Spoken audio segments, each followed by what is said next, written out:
Why I created the Destiny Saga. The Metal Gear influence. Hi, my name is Richard Scott, and I am writer and the creator of the Destiny Saga series. And this is my personal blog, giving you folks out there some idea of the inspirations, the experiences, and the situations that inspired this little enterprise of stories that I'm working on. Today I'm going to get into a video game series that inspired my series. That was a good sentence right there, let me tell you. For those of you out there who aren't into video games, I kind of apologize, but if you hang tight with me, it's more along about the themes and the ideals rather than the video game itself. There's this game series that some of you may know out there called Metal Gear Solid.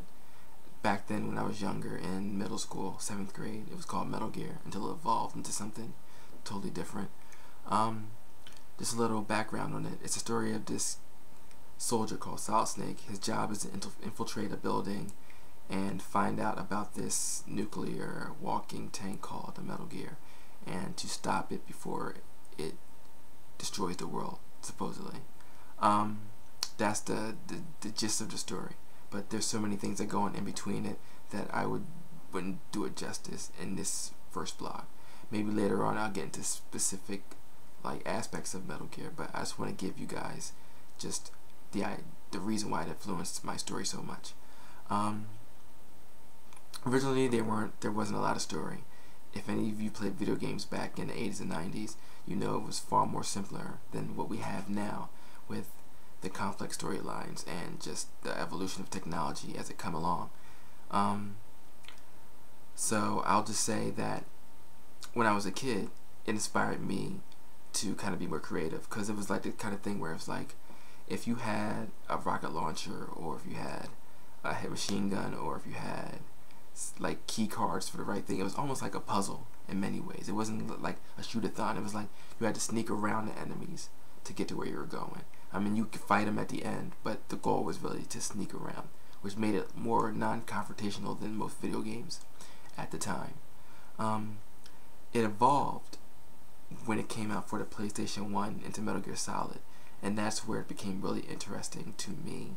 The creator, Hideo Kojima, he was a very big fan of Hollywood movies. He was a very big fan of philosophy, so he decided to mix that 80s, 90s slam bam, Schwarzenegger, Kurt Russell, Sylvester Stallone kind of thing into this philosophical kind of storytelling, where the story of Solid Snake went from a simple story of a guy sneaking to a base to find out the information about some nuclear weapon, to now it was about a guy who was pretty much created in more ways than one to be a soldier,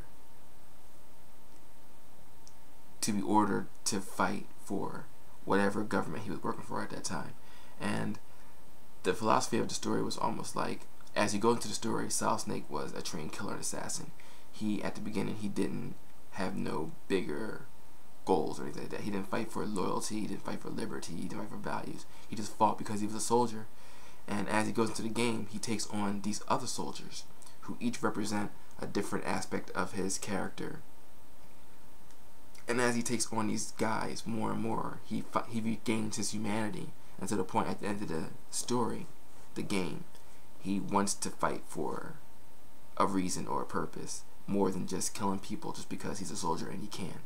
And I respected the fact that this guy, Mr. Kojima, pretty much wrote the story about this super soldier who's fighting these kick-ass bad guys or whatever, superhuman and what's not, but he injected this philosophy, even though some people say it's a simple philosophy. But I respect anybody who takes any kind of entertainment media right now and injects some kind of not, I don't want to say value system, but at least getting somebody to think about something. Because I always believe that one man's profound thought is another man's no really. I'm trying to say something that's simple to me and I understand maybe totally a revelation to you or whatever you're going through with your life or whatever. And I always believed that you could have this crazy action stuff like it has in Metal Gear, but you could also have like some kind of heart and to get somebody thinking more than just I'm just gonna kick your butt and kill you or whatever like that. Some people may say let entertainment be entertainment, but I really believe right now in our culture, it seems like to me that there's more mindless nonsense than there is like entertainment with substance. You know what I'm trying to say? And they call him preachy, but I'll take a preachy person who cares about their whatever art form or entertainment form they're into than somebody who's just going to push out product cynically and go, you know what, I'm going to get the people what they want with nothing and just here you go right there. And I respect that. And later on in the Metal Gear series, they had themes such as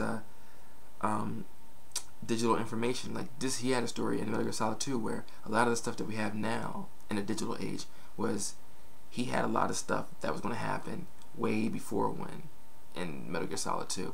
Like the information of like if you're on a computer and you're typing, are you talking to a human or you're talking to some kind of like bot, for lack of a better word, like something that's like a program, like just talking to you or whatever like that. And it was interesting. Like who are we really when we're on these computers? Like, are you really the person you say you are? And then you go with the issue of like loyalty, politics, and it goes on and on and on. Because I don't want to like overtell it because I want people to enjoy it for themselves. And if you don't play video games, you're missing out on a treat, I think sometimes. The other thing I wanted to talk about with Metal Gear is that he has a unique voice, and I'm a very big fan of unique voices because I think that any artist worth their salt should have their own voice. If you're following trends, I mean that's good for you and that's good for business, but I don't know any artist who I respect that doesn't have their own unique voice. Now I'm not saying they have original thoughts because I don't think anything's really original, but it's the way you tell your story or the way you sing your song or you write your music that is specifically you. That's the thing I love more than anything like that. And my Destiny Saga, if you guys give it a shot, you'll see that there's a very specific voice that's who I am that comes out into it. And hopefully with the way I'm marketing it, that you'll pick up on that sooner than later. I don't want to let this thing run any further. Just giving you guys an idea of the things that influence me. If you want to support my movement, I have the Destiny Saga, The Two Princes, which is available now for your Kindle and your Nook, and it's only $3. You can watch it with Kindle and Nook apps on your computer or on your smartphone or on an e-reader. And if you want to support it further, please feel free to post any of these blog posts or whatever onto any social media that you have. And if you have anything that you want to advertise or whatever like that, I'm more than happy to put it on any social media of mine because I believe in networking for a good cause. Not to be cynical, not to say you're helping me and I'm helping you to get ahead in life. I mean, of course we have our selfishness, but there also should be a degree of selflessness. I can speak, you know, into that. And as usual, as I like to say at the end of all of these things, peace and be blessed.